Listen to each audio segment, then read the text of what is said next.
Easy Explained, Tractatus Logico-Philosophicus by Ludwig Wittgenstein. Proposition 5, Part 1, The Search for Truth.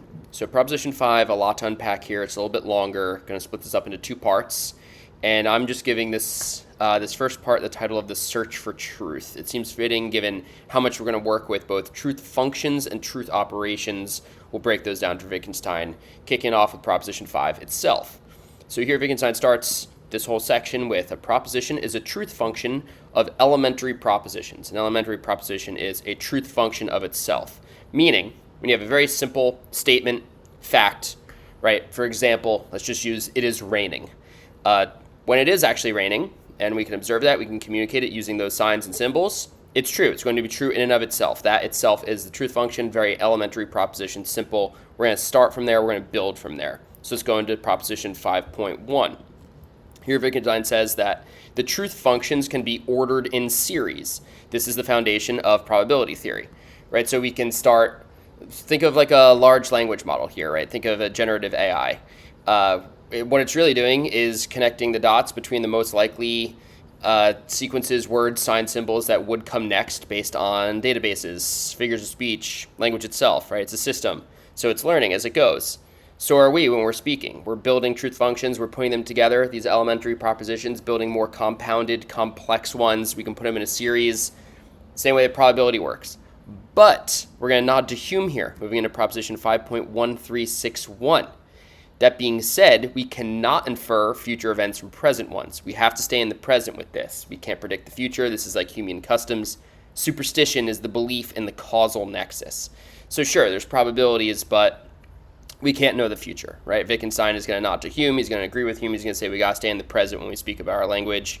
We can maybe predict in terms of probability, but if we really start to infer, we're just going to become superstitious if we believe too much in cause and effect. Moving into proposition 5.2, Wittgenstein says that the structures of propositions stand in internal relations to one another. This is going to be clarified by proposition 5.3, a little bit longer. Just going to move around to that one. What does this mean, though? To really break this one down, we got to start moving into truth operations, which are effectively connectors like and, or, not. He's going to tie those in as we start to build these simpler, more elementary truth functions into bigger, more compound, complex propositions. So Wittgenstein here says, all propositions are results of truth operations on elementary propositions. A truth operation is the way in which a truth function arises from elementary propositions. Every proposition is the result of truth operations on elementary propositions. So an example here, right? So say let's go back to our elementary proposition of it is raining, right? Stands alone when it's actually raining. That is a truth function. Let's build from there. Let's put in the truth operation of and. So it is raining and it is cold. It's actually a beautiful sunny day today, but if that were true, we're using those truth operations to build a more complex proposition.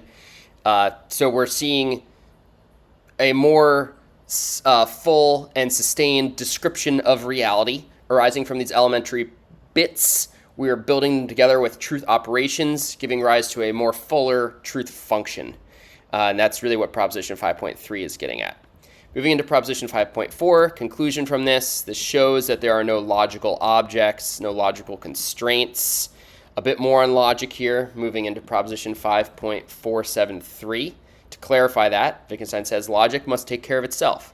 A possible sign must also be able to signify. Everything that is possible in logic is also permitted. In a certain sense, we cannot make mistakes in logic, right? Logic must take care of itself.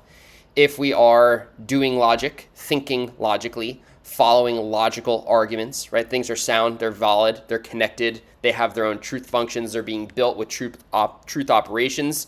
Logic is going to take care of itself. Right? And there's nothing in there like and or. Wittgenstein says those aren't, we can't call those real objects or constants. We're going to call those truth operations. They're just building blocks. They don't themselves have their own truth function. So moving to proposition 5.4731, he says that logic is a priori consists in this, that we cannot think illogically.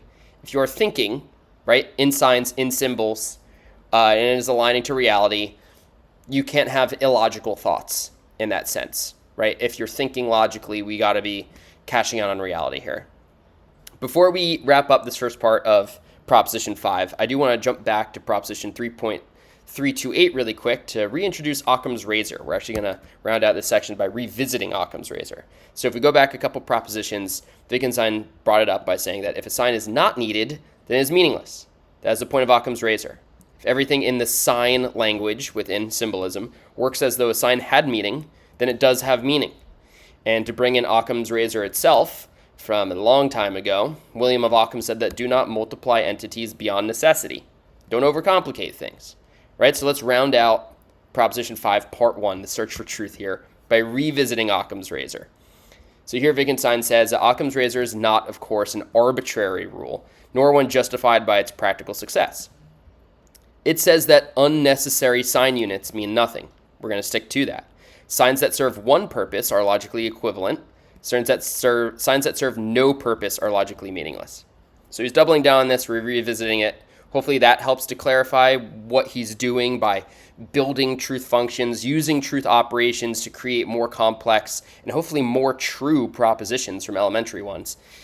So this is a little dense. We're definitely getting lost in the linguistic turn here, the philosophy of language. But I think a lot of this is going to cash out in Proposition 5, Part 2, really get some really cool, deep philosophical concepts. But for now, hope this helps.